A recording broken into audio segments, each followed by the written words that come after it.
In this video, we're going to be discussing the relationships that exist between chords and arcs in a circle.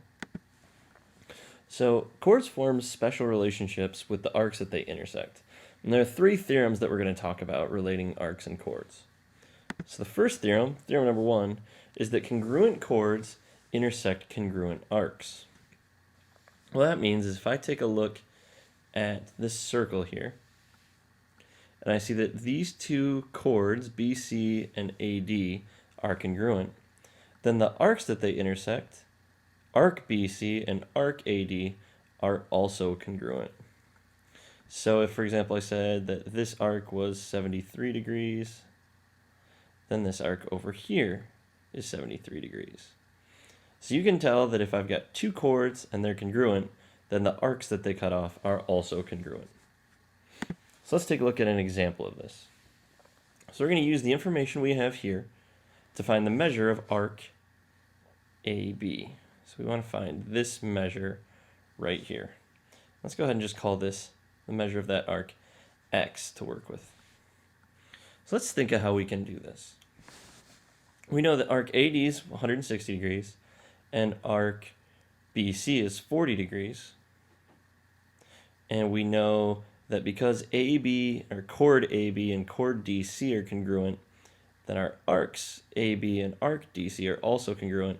So if this is X degrees, then this is also X degrees. We can think that if we're summing up the measures of our arcs, we have to get 360. So we can say, well, I've got X and X, that's 2X plus 160 plus 40. That's going to give me 360 degrees. All right, combine my terms over here. I get 2x plus 200 equals 360. Subtract 200 on both sides. 2x equals 160. Divide by 2. And I get x equals 80 degrees. So the measure of AB, of arc AB, is 80 degrees. So we just used the fact that we knew all of these arcs had to add to 360 degrees, and the fact that since these two chords were congruent, then these two arcs must be congruent to figure out what X is. So that's how we can use the theorem that congruent chords intersect congruent arcs. Theorem number two says that two chords are only congruent if they're the same distance from the center. So looking here, we know that because because AF and AE are congruent to each other, then BG and DC are congruent to each other. So the chords are only congruent if they're the exact same distance from the center.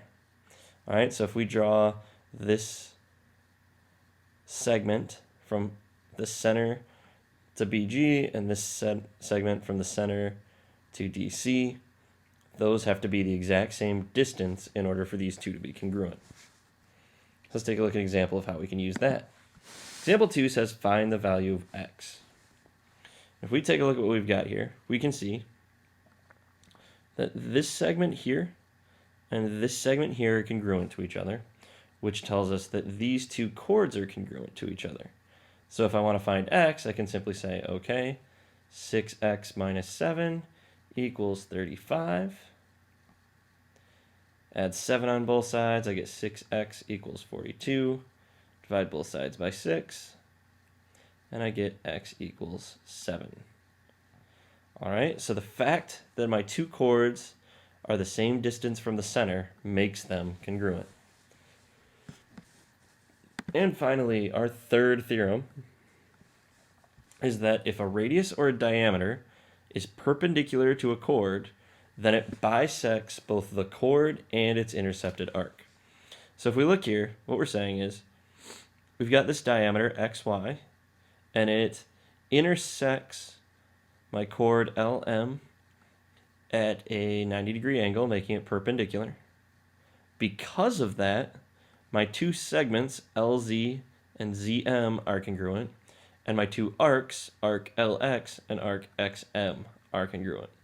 Whenever a radius or a diameter intersects a chord perpendicularly, it bisects both the chord and its intercepted arc. So if like this had a length of 5, then this would have a length of 5. If this arc was 27 degrees, then this arc would be 27 degrees. All right, so that's theorem number 3. So let's take a look at how we can use theorem number 3. We want to find both the values of x and y. So we see that this diameter here forms a 90-degree angle with the chord. So we know that this arc is congruent to this arc. So to find x, I can say 3x minus 4 equals 5x minus 18. I can add 18 on both sides. At the same time, I can subtract 2x on both sides. Negative 4 plus 18 gives me 14. 5 minus 3x gives me 2x. Divide by 2 on both sides. And I get x equals 7. By the same idea, I guess I should make this an x.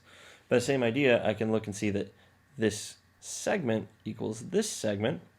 So I can say y plus 4 equals 2y plus 1. I can subtract 1 on both sides, subtract y on both sides, and I get y equals 3. So there we go. We just use the fact that these two lines, the diameter and the chord, met at a 90-degree angle to know that this chord and this chord are congruent, and this arc and this arc are congruent. Set them equal to each other and solve for the variables. So these are our 3 theorems related to chords and arcs. I'm going to leave you with tonight's try it problem. What you need to do is use the theorems that we've discussed today to find the values of x and y in this circle, and then just x in this circle.